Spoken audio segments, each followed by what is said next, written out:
Vernier calliper. Vernier calliper ಇದೆ, ಇದು ಒಂದು measuring instruments. definition vernier caliper is a precision measuring instruments.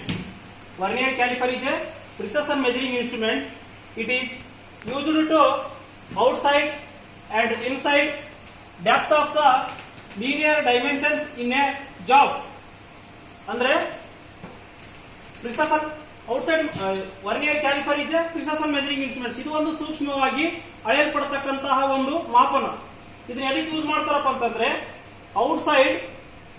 Outside and inside and depth of the linear dimensions of A job. For example,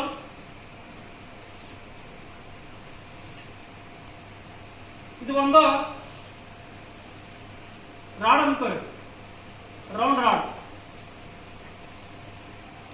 ಈ round rod ಅನ್ನು outside diameter ಎಷ್ಟಿದೆ ಅಂತ ಹೇಳಿ measurement ಮಾಡಬಹುದು. ಇದ್ರ ಥ್ರೂ ಔಟ್ಸೈಡ್ ಮೆಜರ್ಮೆಂಟ್ ಅಂದ್ರೆ for example ಇದನ್ನ ಯಾವ ರೀತಿ ಮೆಜರ್ಮೆಂಟ್ ಮಾಡ್ತೀವಿ ಅಂದ್ರೆ ಔಟ್ಸೈಡ್ ಇಲ್ಲಿ ಜಾಸ್ ಇದೆ ನೋಡ್ರಿ, ಈ ಜಾಸ್ ಅನ್ನು ಮುಖಾಂತರ ನಾವು ಎಷ್ಟಿದೆ ಅಂತ ಹೇಳಿ ಇದನ್ನ ನಾವು ಮೆಜರ್ ಮಾಡಬಹುದು ಔಟ್ಸೈಡ್.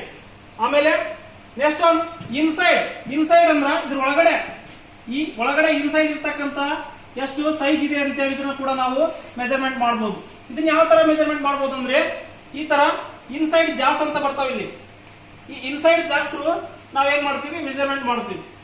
ನೆಕ್ಸ್ಟ್ ಒನ್ ಡೆಪ್ತ್ ಅಂದ್ರೆ ಇದರ ಆಳ, ಇದ್ರದ್ದು ಆಳ ಎಷ್ಟಿದೆ ಅಂತ ಹೇಳಿ ನಾವು ಮೆಜರ್ಮೆಂಟ್ ಮಾಡ್ಬೇಕಂದ್ರೂ ಕೂಡ ಈ ಒಂದು ಇನ್ಸ್ಟ್ರೂಮೆಂಟ್ಸ್ ಮುಖಾಂತರ ನಾವು ಮಾಡಬಹುದು.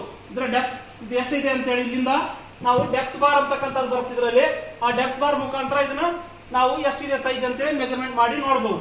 ಇದ್ರದ್ದು ಲಿಸ್ಟ್ ಕೌಂಟ್ ಬಂದು 0.02 mm.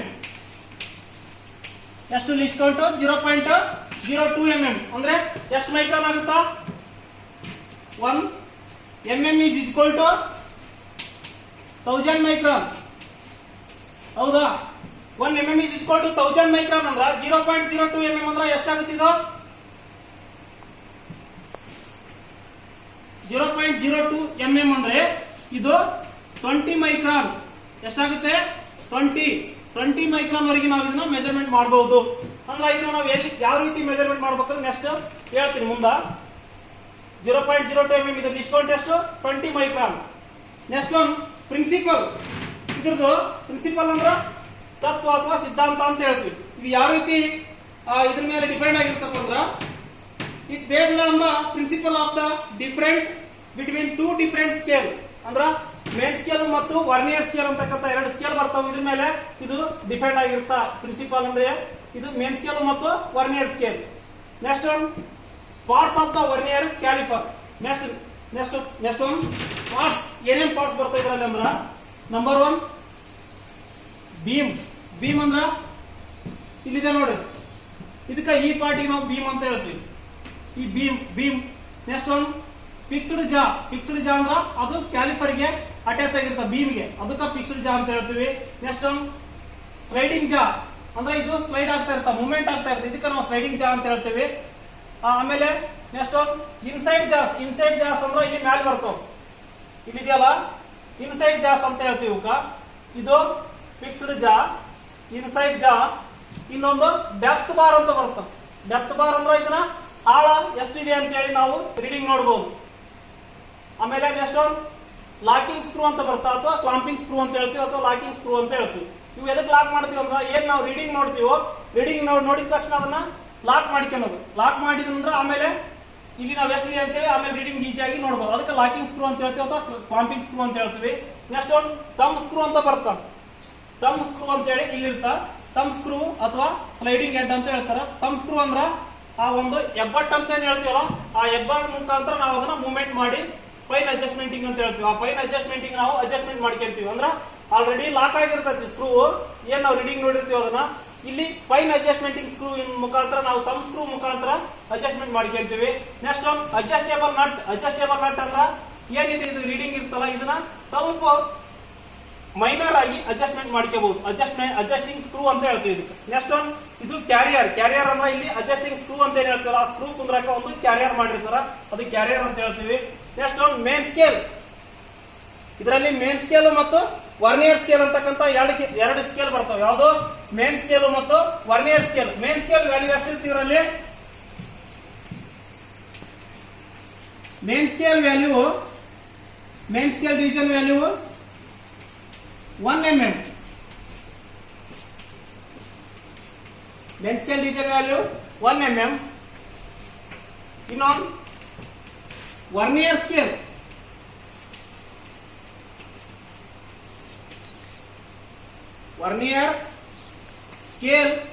ಡಿವಿಷನ್ ವ್ಯಾಲ್ಯೂ ಎಷ್ಟೈತಿ ಇದ್ರದ್ದು?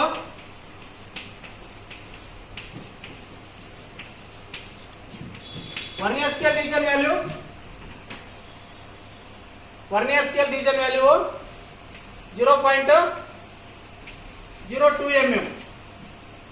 0.02 mm. ಯಾವ್ದ್ರದ್ದು ಇದು?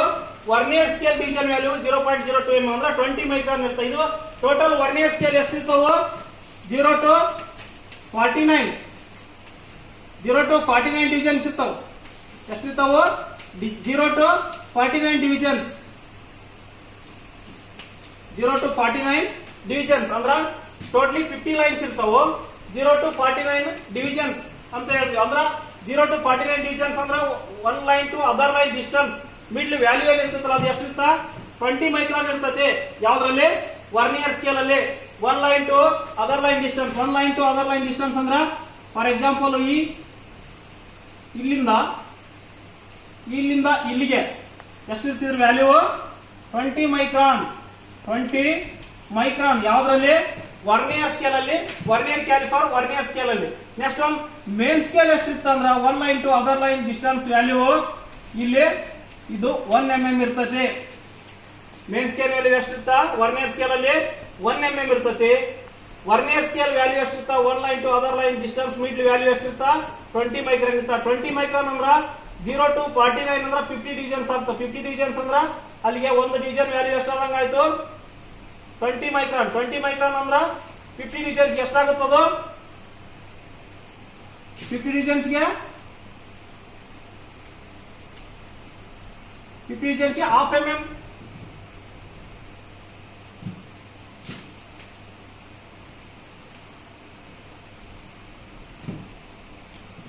ಇಲ್ಲಿಗೆ 50 ಡಿವಿಷನ್ಸ್ ಎಷ್ಟಾಗುತ್ತದು? 1000 ಮೈಕ್ರಾನ್ ಆಗುತ್ತೆ. 1000 ಮೈಕ್ರಾನ್ಸ್. 0 to 49 ಡಿವಿಷನ್ಸ್ ಅಂದ್ರ ಟೋಟಲ್ 50 ಡಿವಿಷನ್ಸ್. 50 ಡಿವಿಷನ್ಸ್ ಅಂದ್ರ 50 divisions one division value 20 micron. 50 division value ಎಷ್ಟಾಗುತ್ತೆ ಅವಾಗ? 1000 ಮೈಕ್ರಾನ್ ಆಗುತ್ತಾ? 50 ಡಿವಿಷನ್ ವ್ಯಾಲ್ಯೂ ಎಷ್ಟಾಗುತ್ತಾ? 1000 micron. 1000 micron is equal to 1 millimetres. ಹೌದಾ? ಒಂದು ಡಿವಿಷನ್ ವ್ಯಾಲ್ಯೂ 20 ಮೈಕ್ರಾನ್ ಅಂದ್ರ 50 ಡಿವಿಷನ್ ವ್ಯಾಲ್ಯೂ ಎಷ್ಟಾಗುತ್ತಾ? 50 ಡಿವಿಷನ್. ಇದು ವರ್ನಿಯರ್ ಸ್ಕೇಲ್ ಅಂತ ಹೇಳ್ತೀವಿ. ಇದಕ್ಕೆ ವರ್ನಿಯರ್ ಸ್ಕೇಲ್. ಇದು ಮ್ಯಾಲ್ ಕಾಣೋದು ಇದು ಇನ್ಸಸ್ ಸಿಸ್ಟಮ್ ನಲ್ಲಿ, ಕೆಳಗಡೆ ಇರೋದು ಮ್ಯಾಟ್ರಿಕ್ ಸಿಸ್ಟಮ್ ಅಲ್ಲಿ. ಕೆಳಗಡೆ ಇದು main scale metric system, vernier scale metric system. ಈ ಕಡೆ ಮ್ಯಾಲ್ ಇರೋದು ಇದು ವರ್ನಿಯರ್ ಸ್ಕೇಲ್ ಇನ್ಸಸ್ ಅಂದ್ರೆ British system. Main scale British system ನಲ್ಲಿ ಇರ್ತ. ಆ ರೀತಿ ಅದನ್ನ ವರ್ನಿಯರ್ ಕ್ಯಾಲಿಫರ್ ಮೇಲೆ ಇಂಡಿಕೇಟ್ ಮಾಡಿರ್ತಾನ. ಈಗ ಕೆಳಗಡೆ ನಾವು ನೋಡ್ತಕ್ಕಂಥದ್ದು ಮೆಟ್ರಿಕ್ ಸಿಸ್ಟಮ್. ವರ್ನಿಯರ್ ವ್ಯಾಲ್ಯೂ ಎಷ್ಟಿರ್ತ? 20 ಡಿವಿಷನ್. 20 ಡಿವಿಷನ್ ಅಂದ್ರೆ 50 ಡಿವಿಷನ್ ವ್ಯಾಲ್ಯೂ ಎಷ್ಟಾಗುತ್ತಾ? 50ಗೆ ಅಲ್ಲಿಗೆ 1000 ಮೈಕ್ರಾನ್ಸ್ ಆಗುತ್ತೆ. 1000 micron is equal to 1 mm ಅಂದ್ರ 0 ಲಿಂದ ಸ್ಟಾರ್ಟ್ ಆಗಿ ಒಳ್ಳಿ 0 ಕೋಇನ್ಸೈಡ್ ಮಾಡಬೇಕು. ನೆಕ್ಸ್ಟ್ ಒನ್ ಈ ವರ್ನಿಯರ್ ಕ್ಯಾಲಿಪರ್ ಮಟೀರಿಯಲ್ ಅಂದ್ರ ಇದು ಯಾವ ಒಂದು ಮೆಟಲ್ ಇಂದ ಮ್ಯಾನುಫ್ಯಾಕ್ಚರಿಂಗ್ ಮಾಡಿರ್ತಾರಂದ್ರ ಈ ವರ್ನಿಯರ್ ಕ್ಯಾಲಿಪರ್ ಅನ್ನು ನಿಕ್ಕಲ್ ಕ್ರೋಮಿಯಂ ಸ್ಟೀಲ್ ಇಂದ ಮ್ಯಾನುಫ್ಯಾಕ್ಚರಿಂಗ್ ಆಗಿರುತ್ತ. ಯಾವುದು? Vernier caliper. Next one reading. ಈ ವರ್ನಿಯರ್ ಕ್ಯಾಲಿಪರ್ ರೀಡಿಂಗ್ ಯಾವ ರೀತಿ ನೋಡ್ಬೇಕು ಅನ್ನೋದು ಅಂದ್ರೆ ಇದನ್ನ ಚೆಕ್ ಮಾಡೋದು ಯಾವ ರೀತಿ, ಮೆಟಲ್ ಅನ್ನು ಯಾವ ರೀತಿ ಚೆಕ್ ಮಾಡೋದು. ಫಾರ್ ಎಕ್ಸಾಂಪಲ್ 60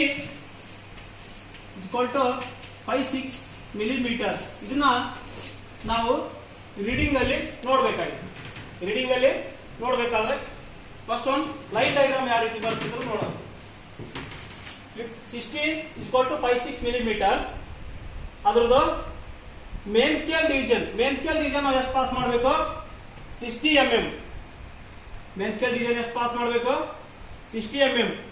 ಇದಕ್ಕೆ ಅಂದ್ರೆ 60 mm ಯಾಕೆ ಪಾಸ್ ಮಾಡಬೇಕು? ಮೇನ್ ಸ್ಕೇಲ್ ಡಿವಿಷನ್ ಅಲ್ಲಿ 1 line to other line distance value ಎಷ್ಟಿರ್ತಾ 1 mm ಇರುತ್ತೆ. 1 mm ಇರೋದ್ರಿಂದ ಅದನ್ನ ಡೈರೆಕ್ಟ್ ನಾವು ವರ್ನಿಯರ್ ಸ್ಕೇಲ್ ಇರ್ತಲ್ಲ, ವರ್ನಿಯರ್ ಸ್ಕೇಲ್ 60 ಮೊದಲು ಪಾಸ್ ಮಾಡ್ಕೋಬೇಕು. 60 ಪಾಸ್ ಮಾಡಿದ ನಂತರ ನೆಕ್ಸ್ಟ್ ಯಾವ್ದಕ್ಕೆ ಹೋಗ್ಬೇಕು? ನಾವು ವರ್ನಿಯರ್ ಸ್ಕೇಲ್ ನೋಡ್ಬೇಕು. ವರ್ನಿಯರ್ ಸ್ಕೇಲ್ ಡಿವಿಷನ್ ಎಷ್ಟೈತಿ? ವರ್ನಿಯರ್ ಸ್ಕೇಲ್ ಡಿವಿಷನ್ 56 ಮಿಲಿಮೀಟರ್ ಅಂದ್ರೆ 560 ಮೈಕ್ರಾನ್ ನಾವು ಪಾಸ್ ಮಾಡ್ಬೇಕು. ಯಾವ್ದ್ರಲ್ಲಿ ಕೋಯಿನ್ಸೈಡ್ ಮಾಡ್ಬೇಕು? 560 560. ಅವಾಗ ವರ್ನಿಯರ್ ಸ್ಕೇಲ್ ಡಿವಿಷನ್ 28 ಲೈನ್ ಗೆ ಕೋಯಿನ್ಸೈಡ್ ಆಗುತ್ತೆ. ಹೋಗಿ 28 ಲೈನ್ ಅಂದ್ರ ಯಾಕೆ 28 ಲೈನ್ 56 ಗೆ ಯಾಕೆ 56 ಲೈನ್ ಯಾಕೆ ನಾವು ಹೋಗಿ ಕೋಯಿನ್ಸೈಡ್ ಮಾಡಬಾರ್ದು? 28 ಯಾಕೆ ಮಾಡ್ಬೇಕಂದ್ರ ಇದ್ರದ್ದು ಡಿಸ್ಕೌಂಟ್ ಬಂದು 0.02 mm ಅಂದ್ರ 1 line to other line distance value ಎಷ್ಟು ಅಂತ ಹೇಳಿದೆ? 20 ಮೈಕ್ರಾನ್. ಹಂಗಾಗಿ 28 ಬರ್ತಾ 28 ಅದ್ರ ಆಫ್ ಯಾವುದು? 56 1 2 3 4 5 10 30 40 5 530 540 560 ಈ ಲೈನ್ಗೆ ಕೋಯಿನ್ಸೈಡ್ ಆಗೈತೆ ನೋಡ್ರಿ. ಈ ಲೈನ್ಗೆ ಕರೆಕ್ಟ್ ಕೋಯಿನ್ಸೈಡ್ ಆಗೈತೆ. ಅವಾಗ ಅದೆಷ್ಟ? 28 ಇಂಟು 0.02 ಮಿಲಿಮೀಟರ್ ಅಂದ್ರ ಇಸ್ಕೊಲ್ ಟು ಇದನ್ನ ಮಲ್ಟಿಪ್ಲಿಕೇಶನ್ ಮಾಡಿದಾಗ 0.56 ಮಿಲಿಮೀಟರ್ಸ್ 0.56 ಮಿಲಿಮೀಟರ್ಸ್ ಅಂದ್ರ 20 ಮೈಕ್ರಾನ್ 40 60 80 100 200 300 400 500 540 520 540 560 560 ಅಂದ್ರ 560 ಮೈಕ್ರಾನ್ ಇದು ಹೋಗಿ ಮೇನ್ ಸ್ಕೇಲ್ ಮತ್ತು ವರ್ನಿಯರ್ ಸ್ಕೇಲ್ ಎರಡು ಕೋಯಿನ್ಸೈಡ್ ಆಗಿರುತ್ತಲ್ಲ, ಅಲ್ಲಿ ನಾವು ಏರೋ ಮಾರ್ಕ್ ತಗೊಂಡು ಅದು ಎಷ್ಟು ಕೋಯಿನ್ಸೈಡ್ ಆಗತ್ತೆ ಅಂತ ಹೇಳಿ ಕ್ಲಿಯರ್ ಆಗಿ ಲೈನ್ ಡಯಾಗ್ರಾಮ್ ಅಲ್ಲಿ ತೋರಿಸಬೇಕು. ಅದನ್ನ ನಾವು ಇನ್ಸ್ಟ್ರೂಮೆಂಟ್ಸ್ ಅಲ್ಲಿ ಅದೇ ಸೇಮ್ ನಾವು ಚೆಕ್ ಮಾಡಬಹುದು. ಎಷ್ಟು ರೀಡಿಂಗ್? ಎಷ್ಟು? 60.56 ಮಿಲಿಮೀಟರ್ಸ್ ಅಂದ್ರ ಫಸ್ಟ್ ಏನ್ ಮಾಡ್ಬೇಕು? ನಾವು ಮೇನ್ ಸ್ಕೇಲ್ ಎಷ್ಟಿದೆ ಅಂತ ನೋಡ್ಕೋಬೇಕು. ಮೇನ್ ಸ್ಕೇಲ್ ಅಂದ್ರ ಇಲ್ಲಿ ನೋಡ್ರಿ ಪಾಯಿಂಟ್ ಹಿಂದ್ಗಡೆ ಇದು ಎಷ್ಟೈತೆ? 60 ಇದೆ.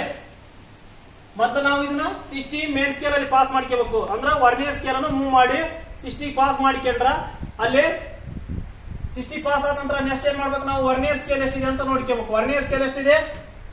56 ಅಂದ್ರ 56 ಅಂದ್ರ ಎಷ್ಟು ಡಿವಿಷನ್ ಎಷ್ಟು ಲೈನ್ಸ್ ಪಾಸ್ ಮಾಡಬೇಕು? 28 ಡಿವಿಷನ್ ಅನ್ನು ಪಾಸ್ ಮಾಡ್ಕೊಂಡು ಹೋಗಿ ಅಲ್ಲಿ ಲೈನ್ ಕೋಯಿನ್ಸೈಡ್ ಮಾಡಬೇಕು.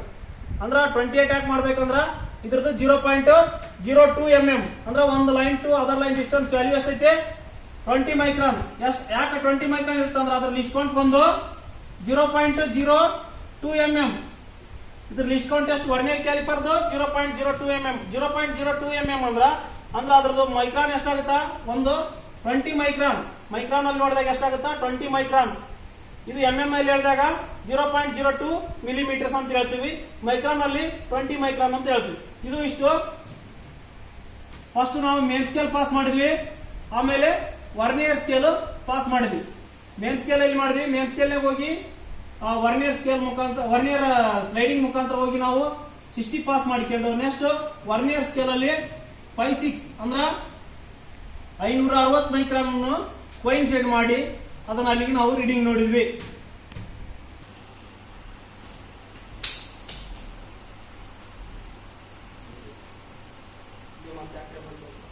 ಇಲ್ಲ ಮಾಡ್ತಿದ್ರೆ